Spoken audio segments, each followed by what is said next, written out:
जय हिंद दोस्तों, कंटिन्यू करते हैं अपनी हिस्ट्री की सीरीज। जैसे कि हमने लास्ट क्लास में डिस्कशन किया था आप लोगों से मेसोपोटामिया की सभ्यता और मिस्र की सभ्यता के बारे में चर्चा की थी। तो मेसोपोटामिया की चर्चा में मैंने आपको बताया था कि जो मतलब दो नदी घाटी वहाँ पे हैं, एक यूफ्रेटस और टिग्रिस। यूफ्रेटस और टिग्रिस के बीच में जो लोग बसते हैं उनको मेसोपोटामिया की सभ्यता कहते हैं। यह सभ्यता सिंधु घाटी सभ्यता से पुरानी सभ्यता है, क्योंकि 5000 ईसा पूर्व पुरानी सभ्यता है। इसमें जो लोगों का मुख्य आधार होता था, जिसपे जीवन यापन करते थे, वो था कृषि हुआ करता था। ठीक है, फिर बात आती है, ये जो सभ्यता थी 4 भागों में बटी थी।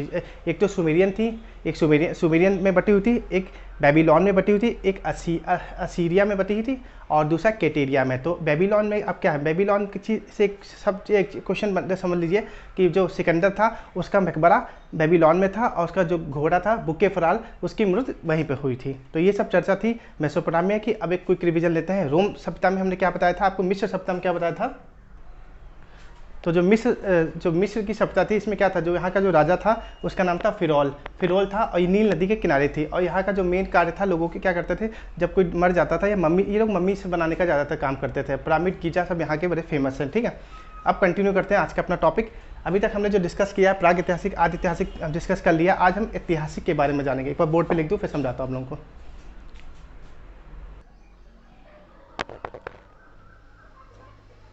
तो दोस्तों, अब तक हमने चर्चा जो की है वो आपकी हिस्ट्री को, मैंने बताया था हिस्ट्री को 3 भाग कालखंड में बांटा गया है। एक आपका प्राग हो गया, आद हो गया और आदि ऐतिहासिक। प्राग ऐतिहासिक, आदि ऐतिहासिक और ऐतिहासिक। ठीक है, तो हमने प्राग ऐतिहासिक में पढ़ लिया था पाषाण काल के लिए पूरा पाषाण काल, मध्य पाषाण काल, नव पाषाण काल की चर्चा की थी हमने। किसमें की थी, प्राग ऐतिहासिक में। फिर आदि ऐतिहासिक में हमने चर्चा की थी सिंधु घाटी सभ्यता के बारे में। लेकिन इन तीनों में हमने एक चीज़ कॉमन बताई थी। क्या बताई थी, पुरातात्विक जो स्रोत हमको मिले हैं वो कॉमन थे, क्योंकि हमको जो प्राक ऐतिहासिक में भी कुछ स्रोत मतलब कुछ ऐसे मटेरियल मिले थे जो उस समय यूज़ किया जाता था। जैसे एग्जांपल लेते हैं, मृतभांड की चर्चा, मृतभांड हुए थे, आदि में भी हमको मृतभांड मिले थे और इतिहास काल में भी हमको जो जो चीज़ें मिली थी इनकी चर्चा करेंगे। तो अब ये सब हमने डिस्कस कर लिया। ये हमारे प्रीवियस वीडियो प्लेलिस्ट में जाके आप चेक कर लीजिएगा, वहाँ से पढ़ लीजिएगा। अब हम चर्चा करेंगे ऐतिहासिक काल। ऐतिहासिक काल में हमने ऐतिहासिक काल को हम 3 कालखंड में बांटेंगे। एक तो पुरातात्विक स्रोत जो हमको मिले थे, मतलब यहाँ से हमको क्या क्या प्राप्त हुआ था, उनकी चर्चा करेंगे। फिर जो विदेशी लोग आए थे हमारे भारत में, उनकी हम चर्चा करेंगे। जो विदेशी लोग हमारे भारत में आए थे उनके यहाँ पे चर्चा करेंगे। फिर हम साहित्य की बात करेंगे, फिर साहित्य की चर्चा करेंगे, मतलब लिटरेचर की चर्चा करेंगे। ठीक है, लिटरेचर की चर्चा करेंगे। और जो पुरातात्विक स्रोत है, सबसे पहले इसमें क्या देखेंगे, एक तो आपके देखेंगे कॉइन, मतलब सिक्का देखेंगे। सिक्का, हमको सिक्के कहाँ कहाँ से मिले थे, सिक्का और अभिलेख।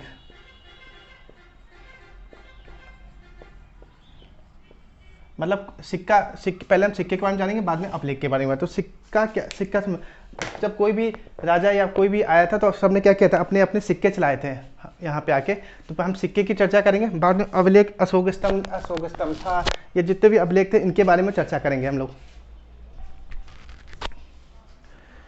फिर विदेशी यात्री, जैसे कि विदेशी यात्रियों का विवरण किया जाएगा। फिर साहित्य। अब साहित्य में भी हम क्या चर्चा करें, साहित्य भी हमारी 2 भाग में बटी हुई, एक तो धार्मिक में और एक गैर धार्मिक में बटी हुई है। धार्मिक मतलब जैसे कि मान लो कि धार्मिक के अंदर आपकी वो सब चीज़ आएंगी, जैसे कि रामायण हो गई, ये सब चीज़ें धार्मिक के अंदर आएंगी। और तुम्हारे आपकी जो ये गैर धार्मिक के अंदर चीज़ आएंगी, मतलब गैर धार्मिक के अंदर वो सब चीज़ें आएंगी जैसे कि चाणक्य ने अर्थशास्त्र लिखी थी। तो गैर धार्मिक मतलब ये हुआ कि इसमें किसी भी जाति से संबंधित कोई भी बात नहीं होगी गैर धार्मिक के अंदर। इसमें किसी भी राजा जो होगा या महाराजा होगा, उसका जो विस्तार था या उसके जो राज्य में जो जैसे रहता था, उस राज्य का विवरण होगा इसके अंदर, गैर धार्मिक के अंदर। और धार्मिक के अंदर मतलब कि धर्म से संबंधित चीज़ें होंगी, धर्म से संबंधित चीज़ें आएंगी। फिर आएगा, फिर धार्मिक आपका 2 भाग में बटा था, एक ब्राह्मण में, फिर गैर ब्राह्मण में। ब्राह्मण में मैंने बताया आपको, रामायण वगैरह जितनी कुरान हो गई, ये सब चीज़ किसके अंदर आती हैं, ये आती है आपकी ब्राह्मण धर्म के अंदर। और गैर ब्राह्मण के अंदर आपके आते हैं बौद्ध धर्म और जैन धर्म आते हैं। त्रिपिटिका वगैरह की चर्चा की गई है आपकी। ठीक है,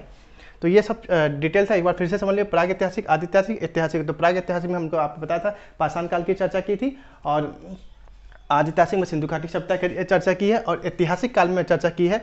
इसे 3 कालखंड में बांटेंगे ऐतिहासिक को।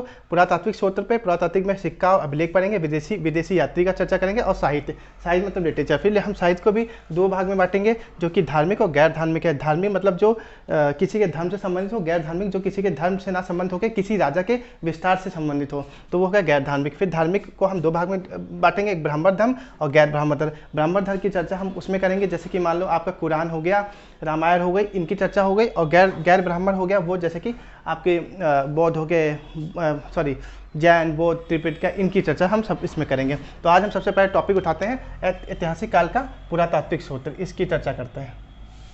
ओके, तो एक बार अगर आपको मेरा डिस्कशन अच्छा लग रहा हो तो प्लीज़ मेरे चैनल को लाइक, शेयर और सब्सक्राइब करना मत भूलिएगा। तो हमने पुरातात्विक जो सूत्र हमको ऐतिहासिक काल के अंदर मिलते हैं, इसको हम दो भाग में बांटे हैं। एक आपका होगा सिक्का, मतलब कॉइन। इस पुरातात्विक सूत्र को हमने किसमें, एक तो कॉइन में बांटा, दूसरा अभिलेख में बांटा। ठीक है, तो सबसे पहले चर्चा करेंगे कॉइन की। तो स्टडी ऑफ कॉइन, सिक्कों के अध्ययन को क्या कहते हैं? न्यूमिस्मैटिक बोलते हैं। Numismatic, the study of coin is known as numismatic. The study of coin is known as numismatic. सिक्के के अध्ययन को न्यूमिस्मैटिक बोलते हैं। सिक्के के अध्ययन को न्यूमिस्मैटिक बोलते हैं। सिक्के के अध्ययन को न्यूमिस्मैटिक बोलते हैं। सिक्के के अध्ययन को न्यूमिस्मैटिक बोलते हैं। सिक्के के अध्ययन को न्यूमिस्मैटिक बोलते हैं। ऐसे मेरे साथ बोला किया करिए तो आपको भी जल्दी याद हो जाएगा, जल्दी याद होगा। मैं बोल रहा हूँ, आपको मेरे साथ रिपीट किया करिए तो जल्दी जल्दी आपको याद होगा। तो study of coin is known as numismatic. सिक्के के अध्ययन को न्यूमिस्मैटिक बोलते हैं। इसका कोई हिंदी वर्ड नहीं है, न्यूमिस्मैटिक आपको याद करना पड़ेगा। ठीक है, तो ये जानेंगे किन के जो मतलब जो राजा आए थे हमारे भारत में, उन्होंने कौन कौन से सिक्के चलाए थे, इनकी चर्चा करेंगे। फिर आता है अभिलेख। अभिलेख क्या चीज़ होती है? अभिलेख जैसे कि आपने एग्जाम्पल लेते हैं छोटा सा पहले समझाने के लिए। आपने देखा होगा अक्सर लोगों के घर के बाहर एक नेम प्लेट लगी होती है, पत्थर से खुदी हुई नेम प्लेट लगी होती है। जैसे लिखा होता है ठाकुर विला या या फिर राधा रानी विला, ऐसे नाम लिखे होते हैं, खूब बड़े विला। तो क्या होता है, वो एक प्रकार से देखा जाए तो अभिलेख ही होते हैं, क्योंकि इस पर किसी ना किसी व्यक्ति का नाम लिखा हुआ करता है, नाम लिखा होता है, उसके घर की जान या पहचान लिखी होती है। जैसे कि अशोक स्तंभ हो गई, और या कोई गुफा के ऊपर का कोई कुछ लिखा है तो उसको बोलते हैं गुफा अभिलेख बोलते हैं, भित्ति अभिलेख बोलते हैं। ये सब चीज़ें अभिलेख के अंदर आती हैं। फिर तो वही चर्चा करते हैं कि अब एक चीज़ और जान लेते हैं कि इसकी सबसे पहले अभिलेख की, भारत में सबसे पहले अभिलेख की चर्चा किसने की थी? तो अशोक ने की थी। अशोक ने भारत में इसकी चर्चा की थी, लेकिन इसने भी कहीं से चुराया था उस अभिलेख को। कहाँ से? इराक से चुराया था। इराक से इस अभिलेख को उसने चुराया था। इराक में जो राजा था डेरियस, वो ये बनवाया करता था, अभिलेख वगैरह बनवाया करता था, अभिलेख वगैरह वो बनवाया करता था। ठीक है, तो वो भी उसके साक्ष्य हमको कहाँ से प्राप्त हुए हैं? तो वो उसके साक्ष्य हमको प्राप्त हुए हैं बोगज गोई से हमको उसके साक्ष्य प्राप्त हुए हैं। इराक से डेरियस के राजा के जो साक्ष्य हमको प्राप्त हुए हैं इराक से, वो बोगज गोई से प्राप्त हुए हैं। लेकिन उसी से कट कॉपी पेस्ट करके क्या किया है, जो अशोक था इसने अभिलेख बनाना अपने भारत में चालू कर दिया था। तो अब चर्चा करते हैं। चलो ये चीज़ आप समझ गए ऊपर, अब इसके अंदर पहुंचते हैं क्या है। ठीक,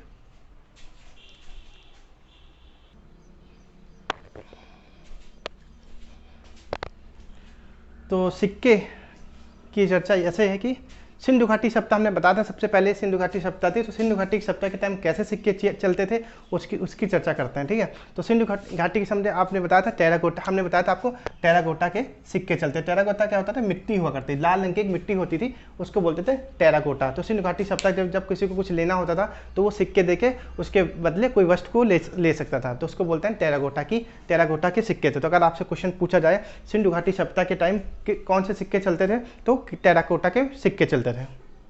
फिर टेराकोटा के बाद आए मौर्यकाल लोग भारत में आए। इसके बाद मौर्यकाल लोग भारत के अंदर उनका आगमन हुआ। तो इन लोगों ने क्या किया, इन लोगों ने तीन प्रकार के सिक्के चलाए। एक था आहट, एक पंचमार्क और पर्ण। आहट, पंचमार्क और पर्ण।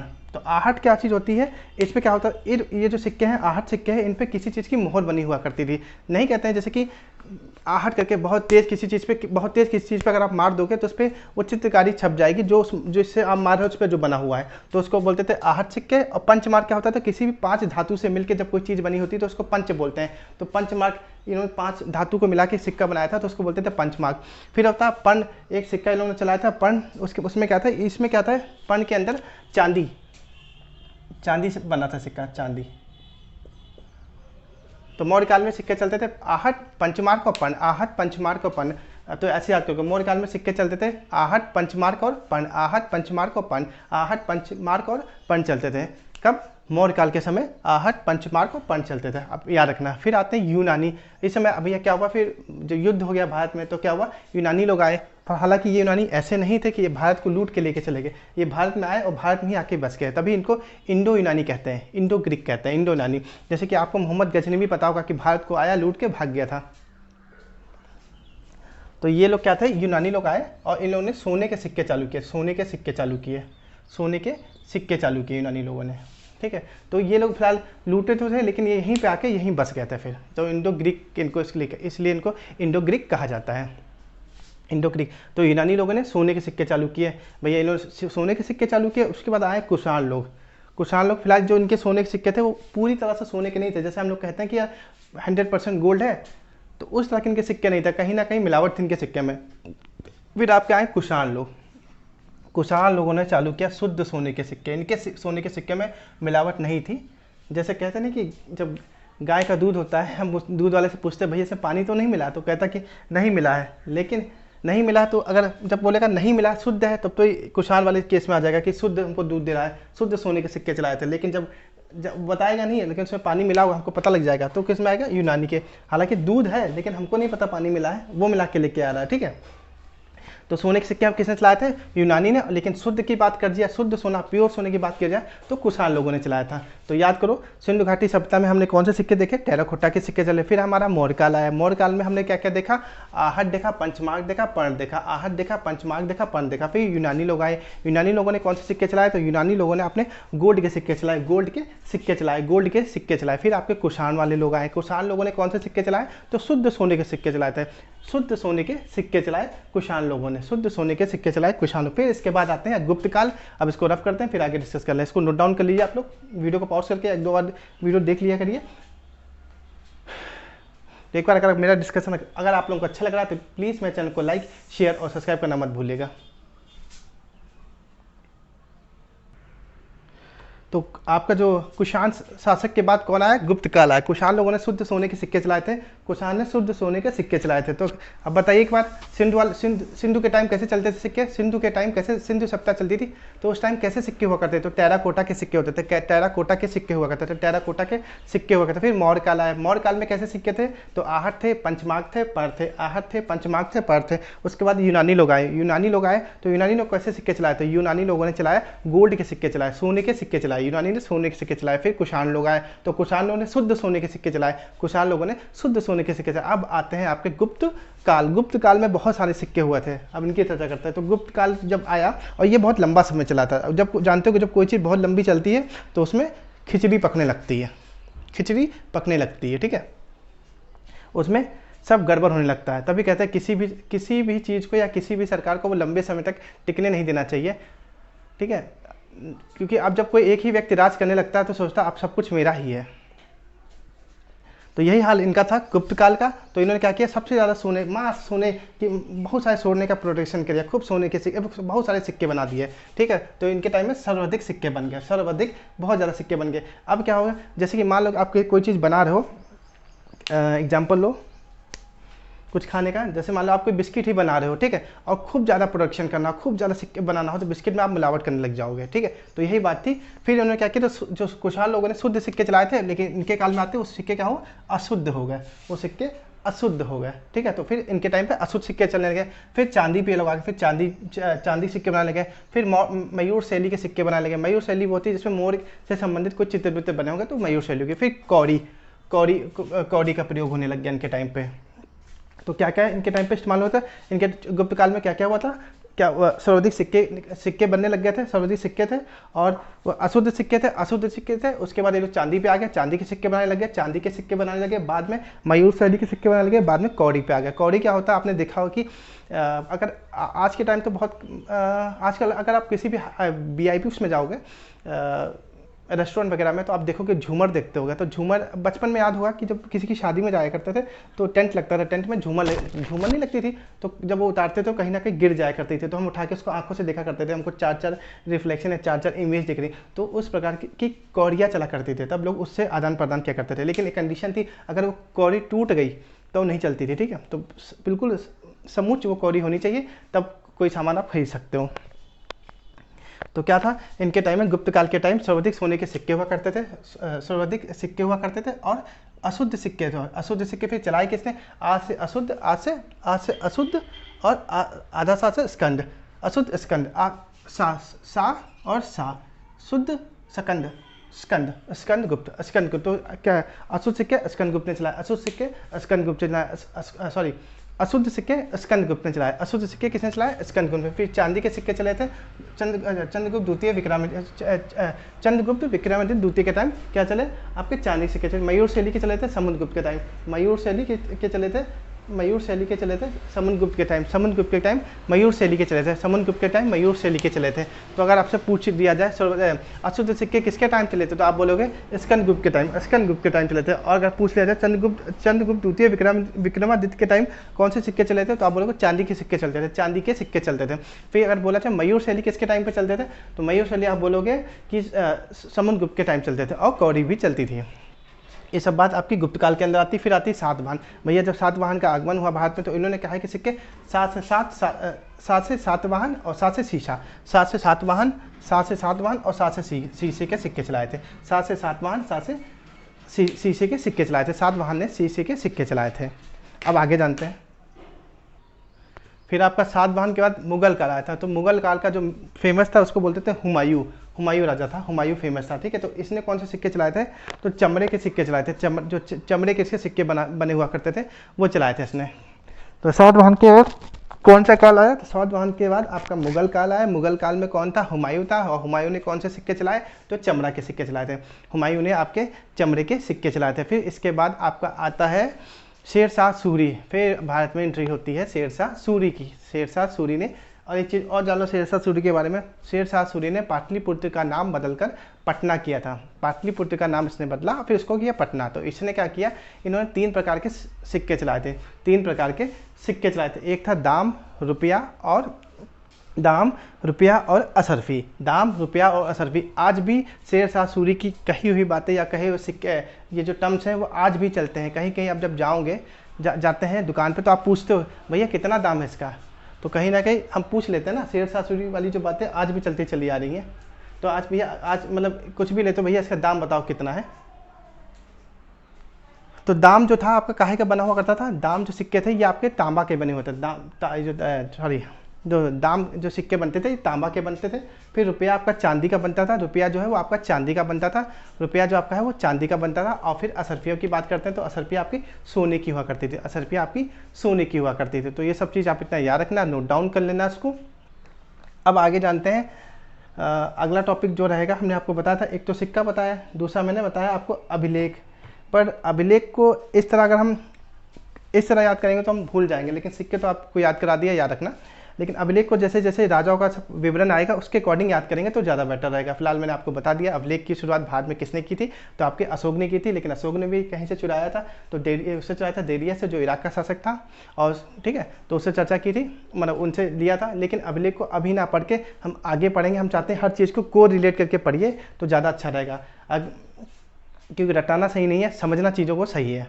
ये चीज़ इंपॉर्टेंट थी, तभी मैंने आपको पढ़ाया। आपको अभिलेख भी इंपॉर्टेंट है, जैसे जैसे जो राजा आएंगे कौन कौन से अभिलेख लिखाए थे तो आपको जल्दी से याद होगा, ठीक है। तो अब ये ना जान के अब क्या करते हैं, हम विदेशी यात्रा पे चलते हैं। हमने आपको बताया था पुरातात्विक शोध के बाद हम विदेशी यात्रा पढ़ाएंगे, तो विदेशी यात्रा में ही हम आपको चर्चा करेंगे कि अब कौन कौन से अभिलेख किसने लिखवाया था, इनकी चर्चा करेंगे आप लोगों से।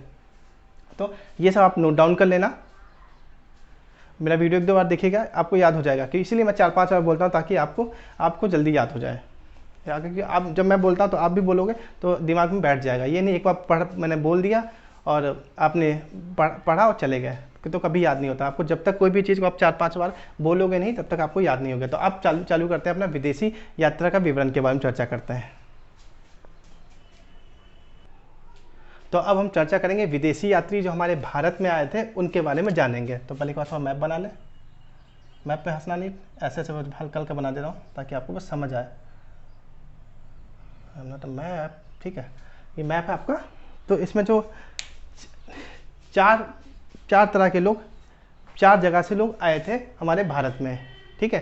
तो सबसे पहले इंटरनेशनली, एक तो इंटरनेशनली मतलब अंतर्राष्ट्रीय कहीं से भी लोग आए थे, ठीक है, ये हो गया। एक आपके आए थे मध्य एशिया से, एक आए थे आपके मध्य एशिया से आए थे, एक लोग आए थे आपके चाइना से आए थे, और फिर मुस्लिम लोग आए थे, ठीक है। तो याद रखना एक तो इंटरनेशनली मतलब अंतर्राष्ट्रीय से सब लोग आए थे जो, ठीक है, विदेशी यात्री जो अंतर्राष्ट्रीय से आए थे वो थे। दूसरे एक आपके मध्य एशिया से आए थे भारत में, एक आए थे चाइना से आए थे आपके भारत में, और दूसरा एक आया था आपका मुस्लिम शासक जो मुस्लिम जो विदेशी यात्री थे वो आए थे। तो 4 क्रम में आप हमेशा याद रखना। तो पहला क्रम आपका क्या रहेगा कि एक इंटरनेशनली जो लोग आए थे, जैसे कि इटली से कौन आया था, मार्को पोलो वगैरह आया था, ठीक है, ये इनकी चर्चा रहेगी। फिर जो मध्य एशिया से आए थे इनकी चर्चा रहेगी। फिर चाइना से जो आए थे इनकी चर्चा रहेगी। और जो मुस्लिम शासक आए थे उनकी हम चर्चा करेंगे, ठीक है। और अभिलेख भी, अब इसके बाद हम आपको अभिलेख की भी चर्चा करेंगे। जैसे जैसे हम जिन राजाओं का वर्णन करेंगे उसमें भी अभिलेख को इंक्लूड करेंगे, क्योंकि अभिलेख से आपके क्वेश्चन पूछे आते हैं, ये किससे संबंधित है और ये कहाँ पाए गए थे, इनकी चर्चा करेंगे, ठीक है। तो आप जानते हैं आगे का सिक्वेंस। अब इसमें क्या हम सबसे जानेंगे, सबसे पहले ये हम जानेंगे कि कौन कौन व्यक्ति थे और कौन कौन कहाँ से आए थे। पहले हम ये तो जान लें, अपना क्या ओवरव्यू तो बना लें। ऐसे एकदम से पढ़ने लग जाएंगे कि अगर मान लो कि सबसे पहले एकदम से पढ़ने लग जाएंगे ये यहाँ से आए थे उनकी चर्चा करेंगे, तो नहीं। तो सबसे पहले हम एक लिस्ट बनाते हैं, लिस्ट बना लें कि कौन पहले आया था और उसने कौन सी किताब लिखी थी, इसकी चर्चा करते हैं, ठीक है। ये चर्चा कर लेते हैं आप लोगों से, और फिर जो भी लिस्ट बनेगी वो हम यहाँ पे लिख दूंगा, आप उसको लिख लीजिएगा। क्योंकि आप पहले क्रम से, जैसे कि मान लो कोई भी कंटेंट होता है या किताब कोई लिखी जाती है तो उससे पहले इसका टॉपिक का नाम दिया होता है, ये टॉपिक है, फिर दूसरा ये टॉपिक है, फिर आगे हम चलते हैं ना। तो ऐसे ही रहेगा कि पहले हम राजाओं के नाम लिख लेंगे और उनकी किताबों के बारे में चर्चा कर लेंगे, फिर आगे हम इन लोगों की डिटेल में पढ़ेंगे जानकारी, ठीक। तो अब चर्चा करते हैं। सबसे पहले जो विदेशी यात्री हमारे, हम इनको खंड में डिवाइड कर लेंगे, क्योंकि खंड में ऐसे याद रखोगे कि कौन सा आपका मिडिल ईस्ट से आया था, कौन सा आपका चाइना से आया था, कौन आपका इंटरनेशनली आया था और कौन आपका मुस्लिम की तरफ से आया था। तो ऐसे भाग में बांट के पढ़ेंगे तो ज़्यादा मजा आएगा आप लोगों को और जल्दी याद हो जाएगा, ठीक है। तो हम 4 लोगों को पहले डिवाइड कर लिए जो मध्य एशिया से सबसे पहले आए थे। तो इसमें पहले ही जान लीजिए, फादर ऑफ हिस्ट्री हम क्या, फादर ऑफ हिस्ट्री हम किसको कहते हैं, हेरोडोटस को कहते हैं। तो हेरोडोटस की जो पुस्तक थी, हेरोडोटस ने अपनी जो पुस्तक थी उसका नाम क्या था, हिस्टोरिका था। ये इसकी पुस्तक का नाम है, इसकी बुक लिख देते हैं। हेरोडोटस की किताब का नाम क्या है, हिस्टोरिका है, हिस्टोरिका है, हिस्टोरिका है। तो फादर ऑफ हिस्ट्री मतलब इतिहास का पिता किसको कहते हैं, हेरोडोटस को कहते हैं। तो हेरोडोटस ने अपनी किताब लिखी थी हिस्टोरिका, हिस्टोरिका। तो आप याद रखना हेरोडोटस की कौन सी किताब है, हिस्टोरिका, हिस्टोरिका। फिर हिस्टोरिका के बाद आपका अगला जो आया था मध्य से, वो था क्या बोलते हैं इसके, प्लिनी, प्लिनी, प्लिनी ने कौन सी किताब लिखी थी, प्लानी, क्या बोलते हैं हिंदी में, प्लिनी, प्लानी, जो भी है आप लोग समझ जाना, थोड़ा प्रोनाउंसिएशन कभी कभी मेरा गड़बड़ हो जाता है। प्लानी, प्लानी, हाँ प्लानी, प्लानी जो किताब लिखी थी उसका नाम था नेचुरल हिस्टोरिका, नेचुरल हिस्टोरिका। इनकी किताब का नाम था नेचुरल हिस्टोरिका, प्लानी की किताब का नाम था नेचुरल हिस्टोरिका। जो इन दोनों की जो किताबें थी, एक तो ये हिस्टोरिका और तो नेचुरल हिस्टोरिका, इसमें क्या था, भारत के बारे में थोड़ा थोड़ा सा विवरण था, भारत के बारे में थोड़ी थोड़ी सी जानकारी थी। तो किसमें, हेरोडोटस की किताब का नाम था हिस्टोरिका और प्लानी की थी नेचुरल हिस्टोरिका, प्लानी की थी नेचुरल हिस्टोरिका, प्लानी की थी नेचुरल हिस्टोरिका। फिर एक किताब और थी, एक किताब ये आपका, ये आप इसमें क्या था, ये किताब का नाम लिखा है, ठीक है। और इस किताब का नाम है Periplus of Erythraean sea, Periplus of Erythraean sea, Periplus of Erythraean sea, Periplus of Erythraean sea, ये किताब का नाम है पेरिप्लस ऑफ इथोरियन सी। इसको किसने लिखा था, तो ये जिसने लिखा था वो पता नहीं कैसा इंसान था, उसने अपना नाम ही नहीं लिखा, तभी इसके राइटर का नाम क्या है, अज्ञात रखा गया है। कि जिसने किताब लिखी थी उस राइटर का नाम ही नहीं पता है। आपने अक्सर देखा होगा जब भी कोई राइटर अपनी किताब लिखता है तो अपना कोने में अपना नाम लिख देता है, लेकिन ये जो किताब थी पेरिप्लस ऑफ द इरेथियन सी, इस पर किसी का नाम नहीं पाया गया है, ठीक है। तो ये अज्ञात किताब है, इस पर किसी का नाम नहीं लिखा है, इस पर किसी भी लेखक की जानकारी नहीं दी गई है। तो इस किताब का नाम है पेरिप्लस ऑफ द इरेथियन सी। फिर चर्चा करते हैं, आगे आपके आते हैं टॉलमी। टॉलमी तो एक नंबर के पागल टाइप के इंसान थे। ये बोलते थे जो सूरज है वो धरती के चक्कर लगाता है, सूरज है धरती चक्कर लगाते। तो जो टॉलमी ने जो किताब लिखी थी उसका नाम था जियोग्राफिक्स।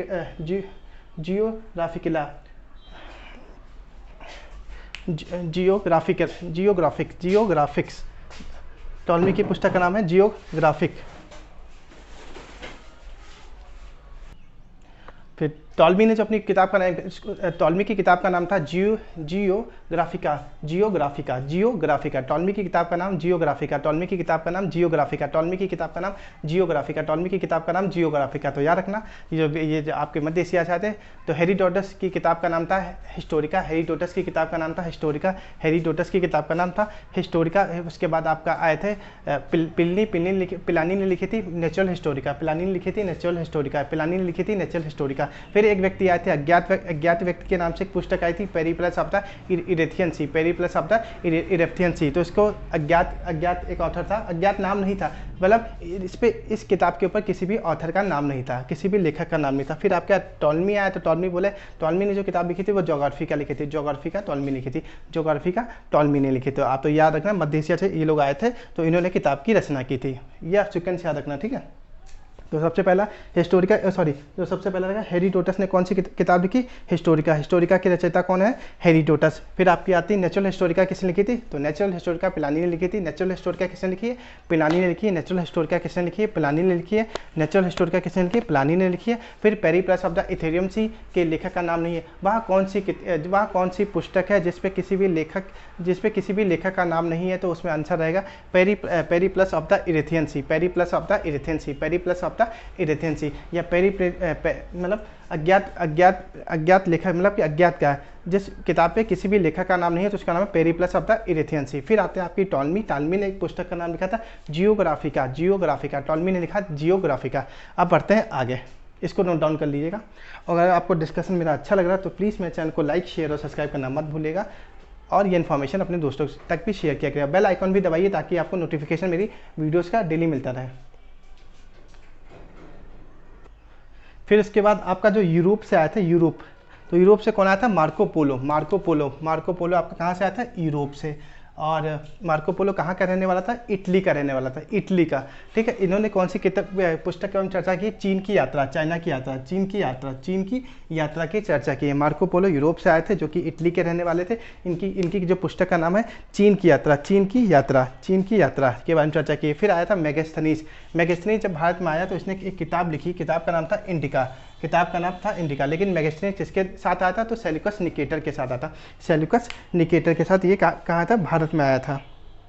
और इस किताब में जो इंडिका किताब है, इसमें जो विवरण दिया है भारत के बारे में, सुव्यवस्थित ढंग से इसमें विवरण दिया हुआ है। इंडिका के अंदर सुव्यवस्थित ढंग से भारत के बारे में विवरण दिया हुआ है। तो आपको याद रहेगा ना कि अगर आपसे पूछ ले चीन की यात्रा की पुस्तक के रचयिता कौन है, तो आप बोलोगे मार्को पोलो। और इंडिका के रचयिता कौन है, तो मेगास्थनीज। इंडिका के रचयिता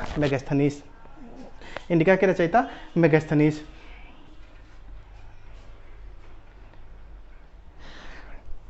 और जो ये आपकी किताब थी इंडिका, इसमें किसके बारे में चर्चा थी, भारत की चर्चा थी। भारत में भी मगध सम्राट था, उसके बारे में चर्चा थी। तो आप लोग याद रखना, यूरोप से कौन कौन आया था, Marco Polo, Megasthenes. Marco Polo Italy का रहने वाला था, लेकिन उसका जो व्यापार था चीन से था, लेकिन वो भारत से भी इसका व्यापार चलता था, तभी इसको भारत के बारे में इंफॉर्मेशन थी, तभी इसने किताब लिखी चीन की यात्रा, मार्को पोलो चीन की यात्रा लिखी। फिर आपका यूरोप से आया था मेगास्थनीज, किसके साथ आया था, सेल्यूकस निकेटर के साथ आया था भारत, और इन्होंने एक किताब लिखी इंडिका, जिसमें भारत की जो इन्फॉर्मेशन थी सुव्यवस्थित रूप से थी, लेकिन सबसे ज़्यादा उसमें जो इन्फॉर्मेशन थी वो मगध की इन्फॉर्मेशन थी, मगध के बारे में चर्चा की गई थी। अब बढ़ते हैं आगे। तो अगर आपको इन्फॉर्मेशन अच्छा लग रहा है तो प्लीज़ लाइक, शेयर और सब्सक्राइब करना मत भूलिएगा। आगे और जानते हैं इसके बारे में, ठीक है। अब चर्चा करते हैं जो लोग चाइना से आए थे, इनके बारे में हम जानेंगे, ठीक है। तो हमारे भारत में कुछ लोग चाइना से भी आए थे, तो 3 लोग चाइना से आए थे, फिहान वेंगसोंग, एक फिहान आए थे, वेनसोंग आए थे, और इटसिंग आए थे। कौन कौन से आए थे, फिहान आए थे, वेनसोंग आए थे, इटसिंग आए थे। अगर मेरा प्रोनाउंसिएशन कहीं भी हिंदी में गलत हो तो मुझे आई एम रियली सॉरी, पर जो लिखा है आप उस पर ध्यान दीजिएगा। और प्रोनाउंसिएशन पे हिंदी में इतना कमांड इतना अच्छा है नहीं, but I can explain you very well. तो जो लिखा है, अगर मैं हैंड सॉन्ग लिखा है या वैन सॉन्ग लिखा है, मैं जो बोल रहा हूँ आप थोड़ा सा अपने आप भी करेक्ट कर लीजिए, ठीक है। तो फिहान की जो पुस्तक का नाम था वो फो क्यू की, फिहान की पुस्तक का नाम था फो क्यू की, और किसके राज दरबार में आया था, चंद्रगुप्त के राज दरबार में आता है। फिहान की पुस्तक का नाम था फो क्यू की, फिहान की पुस्तक का नाम था फो क्यू की, और किसके शासनकाल में आया था, तो चंद्रगुप्त के शासन के टाइम आया था। फिर वेनसोंग की पुस्तक का नाम था सी क्यू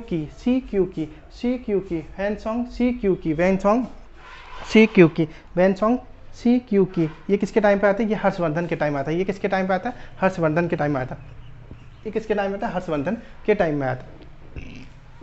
फिर एक व्यक्ति थे इटसिंग भैया, इटसिंग तो बड़े महान थे। इन्होंने क्या किया, त्रिपिटिका की क्या किया, 400 फोटोकॉपी करके भारत से लेके वापस चला गया चाइना। ठीक है, तो अगर कोई क्वेश्चन पूछा जाएगा 400 फोटोकॉपी अपने साथ चाइना लेकर गया था कौन त्रिपिटिका की, तो वो था इत सिंह, वो था इत सिंह। तो फियान की पुस्तक का नाम फो क्यूकिया रखोगी, फो क्यूकिया रखो। और किसके टाइम में आया था, किसके शासनकाल में आया था, तो चंद्रगुप्त के शासनकाल में आया था, चंद्रगुप्त के शासनकाल में आया था। फिर आते हैं आपके वेनसॉन्ग की पुस्तक का नाम शिव क्यूकी, ये किसके टाइम पे आया था, तो ये आया था आपका हर्षवर्धन के टाइम आया था, ये आया था आपके हर्षवर्धन के टाइम आए थे। फिर चर्चा हम करते हैं कि आपके इत सिंह थे, इत सिंह ने क्या थे 400 फोटोकॉपी अपने साथ भारत त्रिपिटिका की चाइना लेके गया था। तो ये जो चर्चा की सब चाइना से आने वाली चर्चा थी। अब हम चर्चा करेंगे मुस्लिम शासकों की, जो मुस्लिम शासक थे इनके बारे में जानेंगे। ठीक है, तो अब हम चर्चा करेंगे जो हमारे मुस्लिम कंट्री से जो हमारे भारत में जो जिन लोगों का आगमन हुआ था इनकी चर्चा करेंगे। तो सबसे पहला था अल-बुरूनी आया था हमारे भारत में, अल-बुरूनी भारत में आया था। ठीक है, तो इसने किताब लिखी थी किताबुल ए हिंद। इसकी पुस्तक का नाम है किताबुल ए हिंद। अल-बुरूनी की किताब का नाम है किताबुल ए हिंद। किताबुल ए हिंद किसकी है, तो अल-बुरूनी की। किताबुल ए हिंद किसकी है, अल-बुरूनी की किताब का नाम क्या है, किताब ए हिंद। फिर आते हैं आपके अल-मसूदी ने लिखी थी मासून, इसमें इन्होंने किताब लिखी मानसून। इसमें क्या है, इन्होंने भारतीय जो मानसून है इसके बारे में इन्होंने जानकारी दी है। तो अल-मसूदी ने कौन सी किताब लिखी, मानसून लिखी। मानसून किसके द्वारा लिखी गई है, अल-मसूदी के द्वारा लिखी गई। मानसून किसके द्वारा लिखी गई है, अल-मसूदी के द्वारा लिखी है। मानसून किसके द्वारा लिखी गई है, अल-मसूदी के द्वारा लिखी गई। तो अगर मैं आपसे क्वेश्चन पूछ लूँ किताबुल हिंद किसने लिखी है, तो आप क्या बताओगे, किताबुल हिंद किसने लिखी है, जल्दी बताओ किसने लिखी है, जल्दी बोलो फटाफट। किताबुल हिंद लिखी है अल-बुरूनी लिखी है। किताब हिंद किसने लिखी है, अल-बुरूनी ने लिखी है। और फिर अगर मैं पूछूँ मानसून किसने लिखी है, तो मानसून किसने लिखी है, बताइए फटाफट। मानसून किसने लिखी है, अल-मसूदी ने। मानसून अल-मसूदी और किताबुल हिंद अल-बुरूनी। फिर आते हैं अब्दुल रज्जाक। एक अब्दुल रज्जाक थे, ये फारस के रहने वाले थे। ठीक है, इन्होंने किताब लिखी मतले ए साहिन। तो अब्दुल रज्जाक ने क्या लिखी है, मतले ए साहिन। अब्दुल रज्जाक ने लिखी मतले ए साहिन। अब्दुल रज्जाक ने लिखी मतले ए साहिन। तो अल-बुरूनी की किताब का नाम क्या है, बताइए फटाफट। अल-बुरूनी की किताब का नाम है किताबुल ए हिंद। मानसून की चर्चा किसने की है, अल-मसूदी ने की है। मानसून की चर्चा किसने की है, अल-मसूदी ने की है। तो मानसून की चर्चा किसने की है, अल-मसूदी ने। मतले ए साहिन किसने लिखी है, तो मतले ए साहिन आपकी लिखी है अब्दुल रज्जाक ने। फिर आखिरी आता है अब्दुल रज्जाक कहाँ के रहने वाले थे, ये फारस के रहने वाले थे। इब्न तूता की किताब का नाम रहला किसने लिखी, इब्न तूता ने लिखी। रहला किसने लिखी। आप लोग याद कर लेना, मैं आप लोगों का टेस्ट लूँगा बहुत जल्दी, 1-2 दिन में आप लोगों का टेस्ट भी कंडक्ट होगा। ठीक है, तो ये सब था आपका विदेशी विवरण आज की क्लास में। मतलब कि मैंने आपको बता दिया कौन कौन से सिक्के किसके टाइम चलते थे और कौन कौन से जो विदेशी हमारे भारत में आए थे इनके बारे में सीक्वेंस में बता दिया। अब हम चर्चा करेंगे इनकी डिटेल इन्फॉर्मेशन जो कि अगले वीडियो में रहेगा। तो गाइस, अगर आपको मेरा डिस्कशन अच्छा लग रहा है तो प्लीज़ मेरे चैनल को लाइक, शेयर और सब्सक्राइब करना मत भूलिएगा। अपने दोस्तों को भी शेयर करिएगा। मिलते हैं अगले लेक्चर में। जय हिंद।